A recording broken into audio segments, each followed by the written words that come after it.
Tandag City. Galing sa amin estimated 2 hours bago makarating sa Tandag City.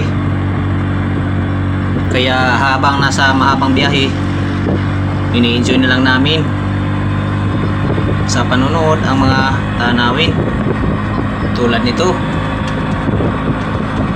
Para sa akin kasi masarap manood sa mga ganitong lugar. Pag probinsya, ito ang mga nakikita natin. Actually, hindi po ito ang sadya natin. Kaya nga pala kami pupunta ng Tandag City para makadalo o mapanood ang aking anak na aakyat sa stage. Dahil nga, gagraduate na siya. Siya ang pangalawa kong anak na nakapagtapos na sa kolehiyo. Kaya kahit may trabaho kami, magkakarga sana ng yelo para sa pagpalaot, ay di na ako tumulong para lang maka-attend sa graduation ng aking anak. So yun, panoorin nyo na lang guys ang mga kaganapan. Sana ay tapusin nyo hanggang dulo.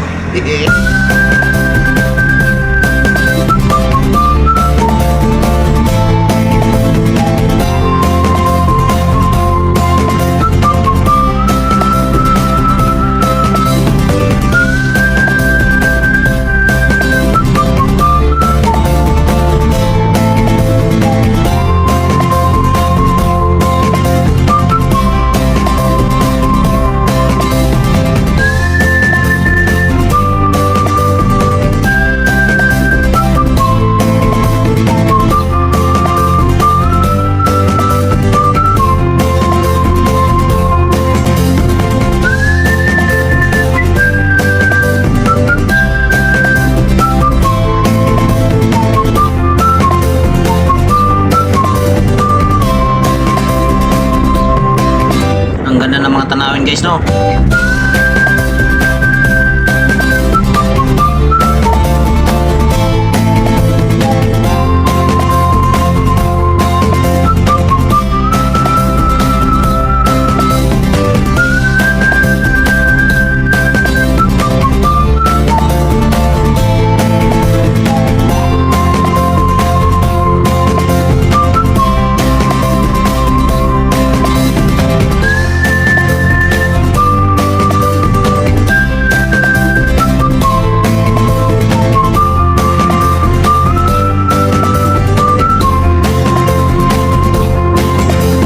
So ayan, nakapasok na po tayo sa Tandag City.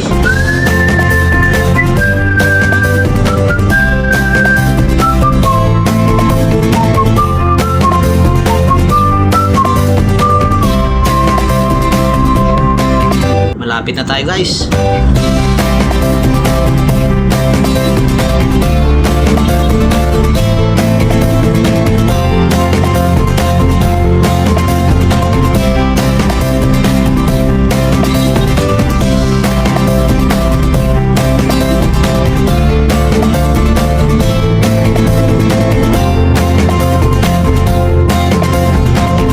I love Tandag City.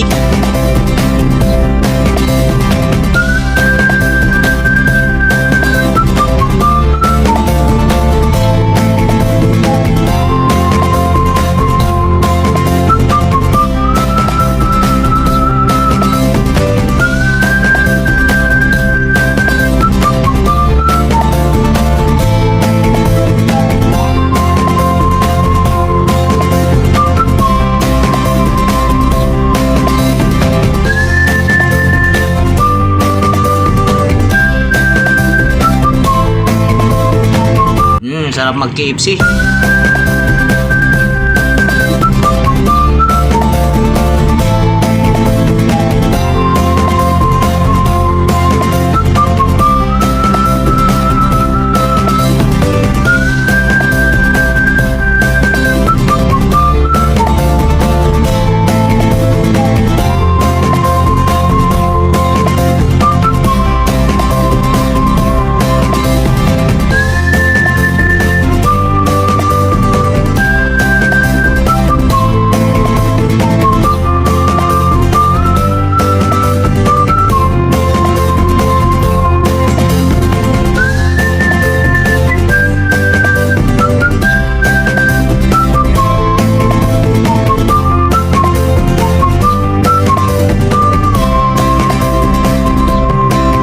So andito na tayo, dito na kami guys.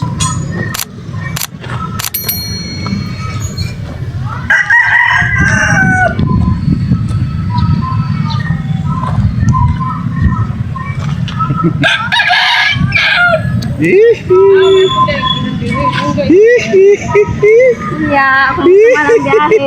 Okay na kayo. Bayo siya nagata. Si ate Wala. nga natulog. Alam mo, kapangilan niya na sila. Ting, ting, tiring, ting, ting. Dito muna kami sa lodge guys dahil hindi kami magkasya doon sa boarding house ng aking anak.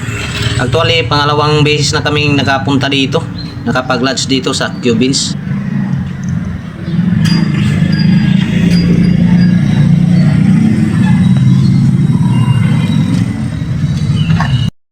Bilis lumakad ni Mama G. Ayun o. Bumalik na siya guys, bumalik na. Hiling ng aking anak na bumalik yung aking asawa, si Mama G.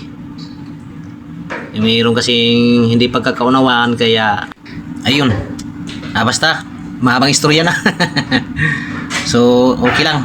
Salamat na rin at bumalik na siya. Buo na kami ulit. Kaya lang guys sa mga oras na to hindi pa kami gaano nagpapansinan.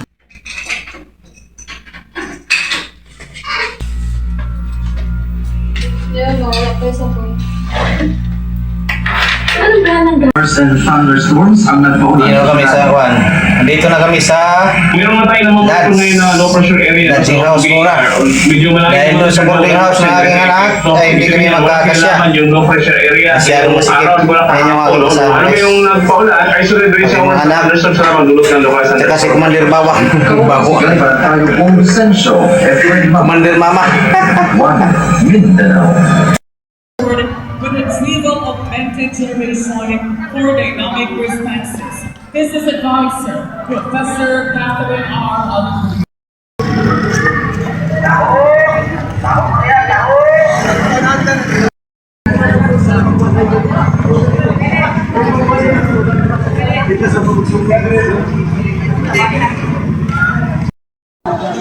Ito nga pala yung aking anak guys. Ang gagraduate ngayon.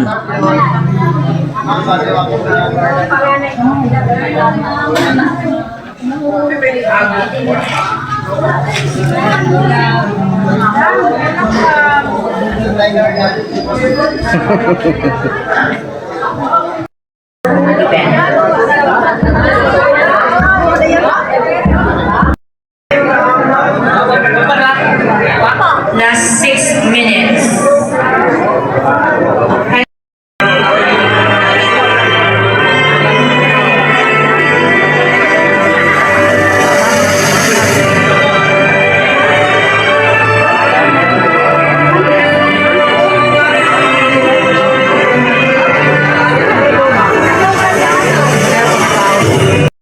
Uwi muna ako guys dahil sobrang init. Maligo ako ulit. Ito nga pala yung St. Teresa guys oh. Dito dati nag-aaral yung aking panganay na anak.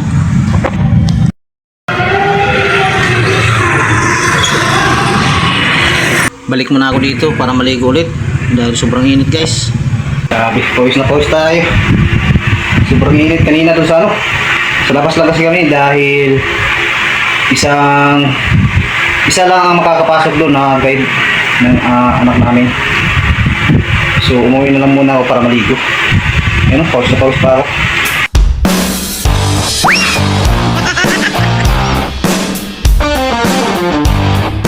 So ayan, tapos na po tayo nakaligo, nakabihis. Balik na po tayo dun sa ano, tawag dun, gym. So yun guys, hanggang dito na lang po muna tayo. Update ko na lang po kayo sa susunod po nating video.